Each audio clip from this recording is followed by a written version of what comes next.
রাজধানী শেখ মুজিবুর রহমানের ধানমন্ডি ৩২ নম্বরের বাড়ির ধ্বংসাবশেষ ঘুরিয়ে দেয়াকে কেন্দ্র করে ওই এলাকায় রণক্ষেত্রে পরিণত হয়েছে। পুলিশ সহ আইনশৃঙ্খলা রক্ষাকারী বাহিনীর সাথে ছাত্র জনতার ধাওয়া পাল্টা ধাওয়া চলে দিনভর। পরিস্থিতি নিয়ন্ত্রণে রাখতে টিয়ার গ্যাস ও সাউন্ড গ্রেনেড নিক্ষেপ করে পুলিশ। এ সময় পুলিশ সহ আহত হয় বেশ কয়েকজন। ধানের শীষের বাইরে যদি কেউ নির্বাচন করার চিন্তা করে কোনো কেন্দ্রে কেউ এজেন্ট দিতে পারবে না।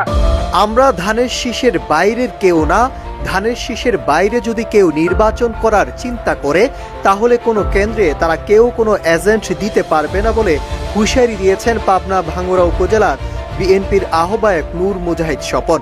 আরও একটি নতুন নিউজে আপনাদেরকে স্বাগতম। দর্শক, বর্তমান বাংলাদেশের রাজনৈতিক অঙ্গনের যে পরিস্থিতি, দর্শক, আসন্ন জাতীয় নির্বাচনকে ঘিরে যে উদ্বেগ, উৎকণ্ঠ, উত্তেজনা সৃষ্টি হয়েছে, বিভিন্ন দলের নেতাকর্মীরা বিভিন্ন দল থেকে কর্মসূচির মাধ্যমে বাংলাদেশের ভিতরে যেই অরাজকতা সৃষ্টি হয়েছে তারই আলোকে আমরা বেশ কিছু নিউজ নিয়ে আমরা হাজির হয়েছি।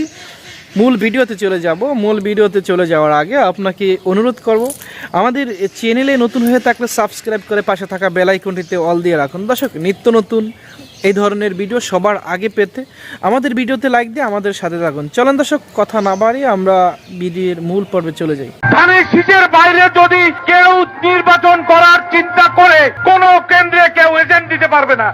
আমরা ধানের শীষের বাইরের কেউ না, ধানের শীষের বাইরে যদি কেউ নির্বাচন করার চিন্তা করে তাহলে কোনো কেন্দ্রে তারা কেউ কোনো এজেন্ট দিতে পারবে না বলে হুঁশিয়ারি দিয়েছেন পাবনা ভাঙ্গুড়া উপজেলার বিএনপির আহ্বায়ক নূর মুজাহিদ স্বপন। পাবনা ৩ আসনের বিএনপির প্রার্থীর পক্ষে গণমিছিল শেষে চাটমোহর বালুরচর খেলার মাঠে সমাবেশ থেকে এই হুঁশিয়ারি দেন তিনি।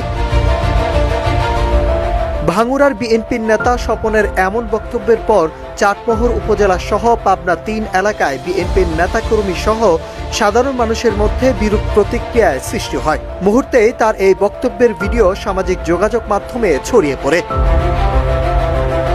ওই সমাবেশে নূর মুজাহিদ স্বপন বলেন, কথা একটাই, আমরা ধানের শীষের বাইরে কেউ না, যদি ধানের শীষের বাইরে কেউ যায় আমি ভাঙ্গুড়ারবাসীর পক্ষ থেকে কথা দিয়ে যাচ্ছি, ধানের শীষের বাইরে যদি কেউ নির্বাচন করার চিন্তা করে আমরা ঘোষণা দিয়ে যাচ্ছি কোনো কেন্দ্রে তারা কোনো এজেন্ট দিতে পারবে না।